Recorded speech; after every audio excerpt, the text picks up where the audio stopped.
Hello and welcome to Firstpost Spotlight, where we bring you stories that matter to you from all across the world. From breaking news to the day's biggest controversies, we shed light on issues that shape our world. I'm Alison Lagrange, live from Durban, South Africa. Let's begin with the top headlines. Iran denies resumption of nuclear talks with the United States, dampening hopes for diplomacy after the US President Donald Trump claimed a deal could be reached as early as next week. India denounces the reported destruction of a Hindu temple in Bangladesh's capital Dhaka, adding that it is responsibility of the interim government under Muhammad Yunus to protect the Hindus and their religious institutions.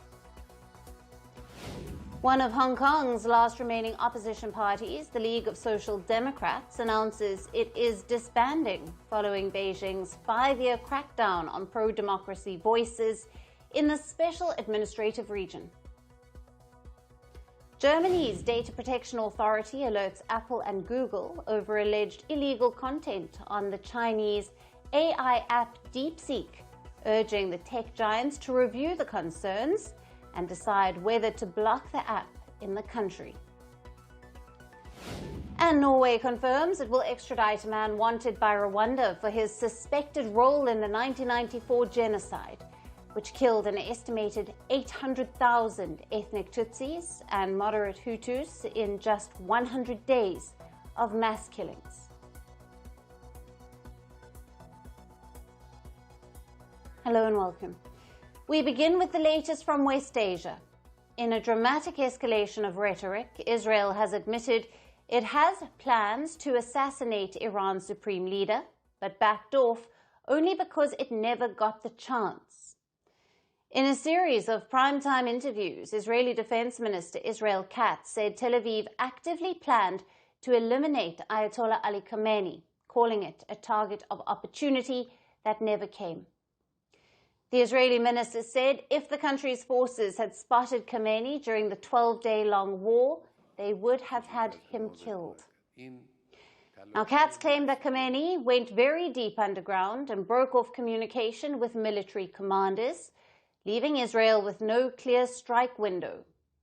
This is the first time Israel has openly confessed to targeting Iran's top political leadership. Until now, Tel Aviv had focused its public narrative on strikes against nuclear infrastructure. Katz also claimed Khamenei's supposed fear was visible and compared his current state of supposed hiding to that of the slain Hezbollah chief Hassan Nasrallah, who was killed in an Israeli strike last year. The Israeli Defense Minister said the country did not wait for US approval to launch such an operation. He added that Tel Aviv now has a green light from the US President Trump to strike Iran if its nuclear program shows progress. Early on, during the Israel-Iran war, the US President Donald Trump had called Khamenei an easy target, suggesting that Israel was holding restraint by not taking out the Iranian supreme leader. Following the 12-day conflict, a US-backed ceasefire took hold earlier this week, and Tel Aviv has made it clear that any attempt to strike Khamenei is now off the table. The Israeli Defense Minister's back-to-back interviews, underlining that Khamenei was indeed on Israel's targets, came hours after the Iranian state media published a video address of the Supreme Leader Khamenei. Khamenei described the ceasefire as a victory for Iran, claiming Tel Aviv was, quote-unquote, crushed under the blows of Tehran's counter-strikes. He also boasted that Iran's retaliatory strike on the US base in Qatar, calling it a heavy slap to Washington's face. The Islamic Republic delivered a hard slap to the face of America. It attacked one of America's key bases in the region, Al Udeid Air Base, and inflicted damage. The same people who had exaggerated in that previous case tried to downplay this one, saying nothing had happened while in reality, something significant had occurred. The fact that the Islamic Republic has access to important American centers in the region and can strike them whenever it deems necessary is no small matter. It is a major development. And this is an event that could very well be repeated in the future. If aggression occurs, the cost for both the enemy and the protester will certainly be high.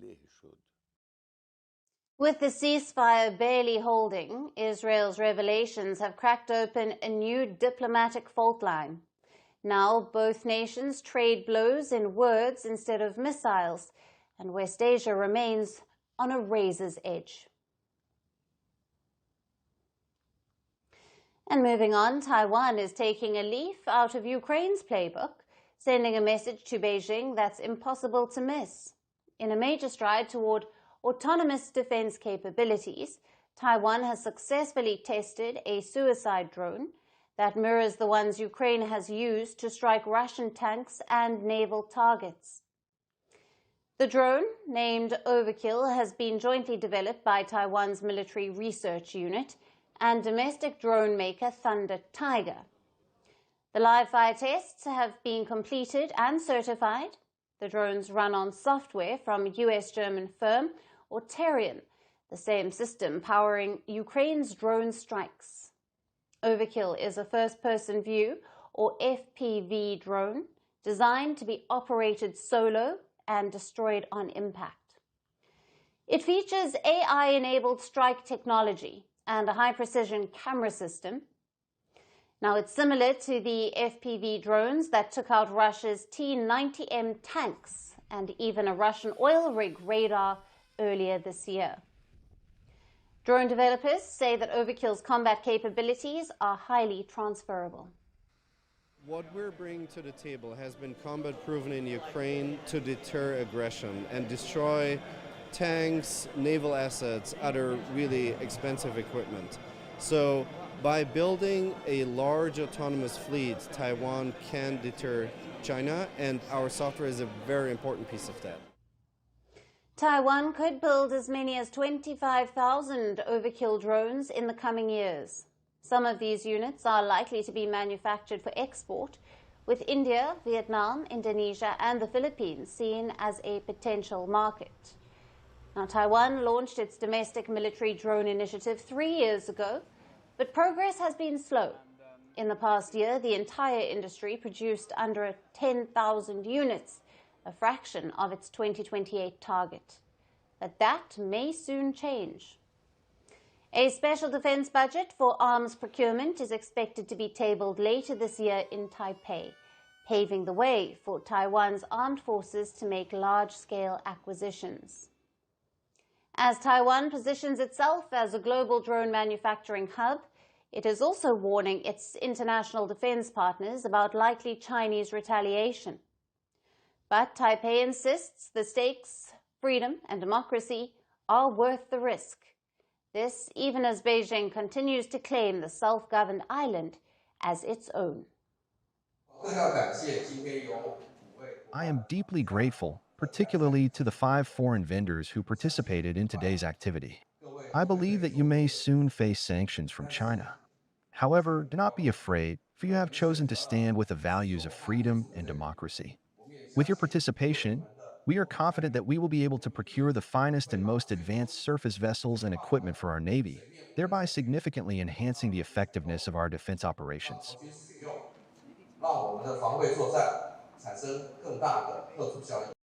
With China's military threats growing by the day, Taiwan isn't waiting for a wake-up call. It's building an arsenal, small, smart, and increasingly autonomous, to prepare for the worst. Now, India is arming up, the clock is ticking, and New Delhi knows delays are not an option. Defence Minister Rajnath Singh met his Russian counterpart, Andrey Belousov, in Qingdao, China on Thursday. Not a courtesy call.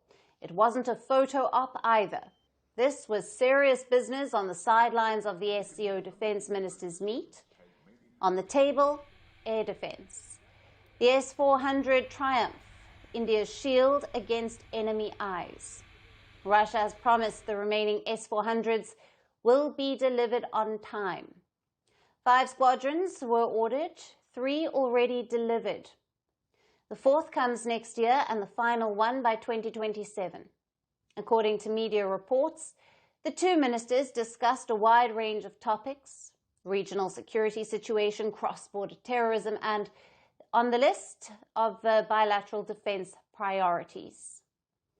Now, Rajnath Singh also posted on X that the duo had insightful deliberations on boosting India-Russia defence ties.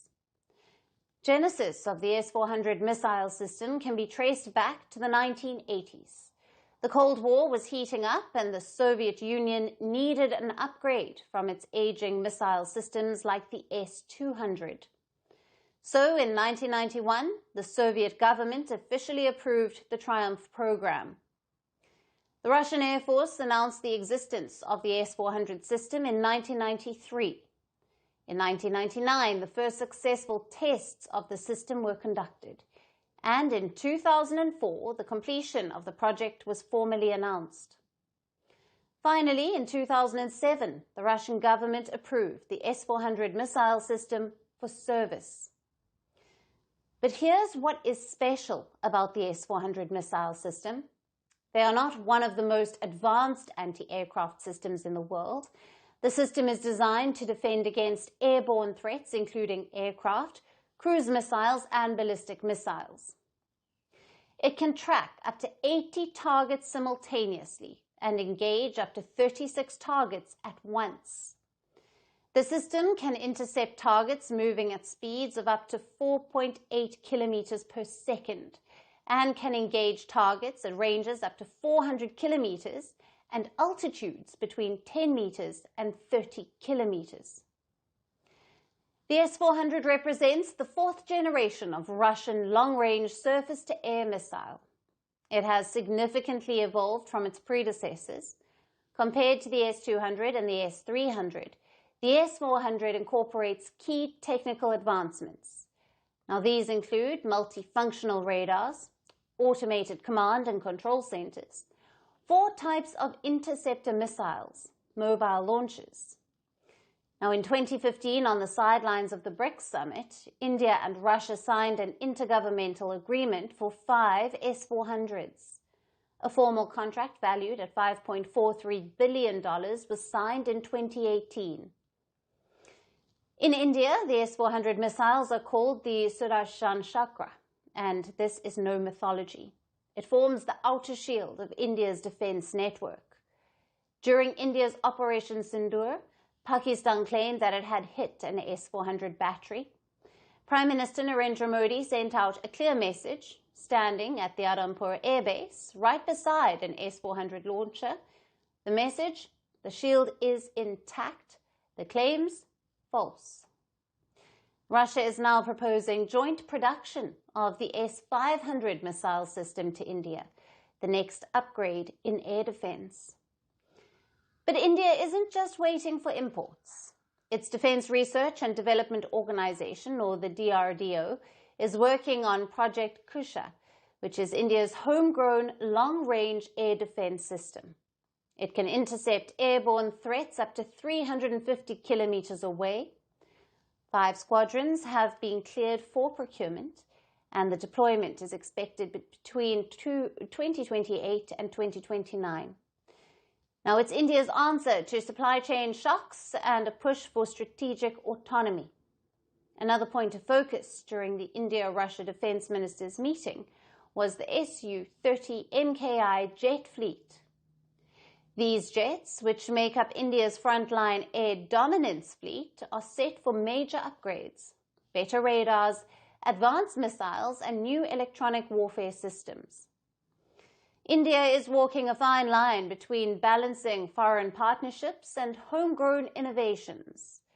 The S-400 Project Kusha upgrades the Su-30 MKI jets. All point to one thing: India is preparing strategically and rapidly.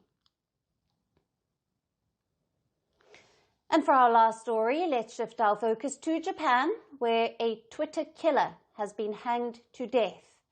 Yes, you heard that right, a Twitter killer. Now, who was this Twitter killer and what crime did he commit? Let's dive right in. Now, his name was Takahiro Shiraishi. The 34-year-old man was hanged to death on Friday for murdering and dismembering 9 people that he met online in 2017. He was convicted and sentenced to death in 2020.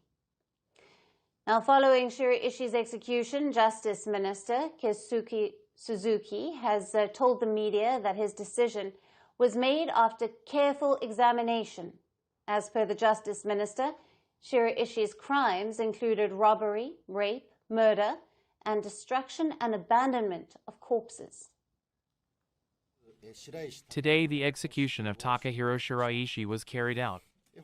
This case caused great shock and discomfort to the public, with the loss of 9 victims and precious human lives in a span of 2 months for the extremely selfish reasons of satisfying his, Takahiro Shiraishi's, own sexual and financial desires.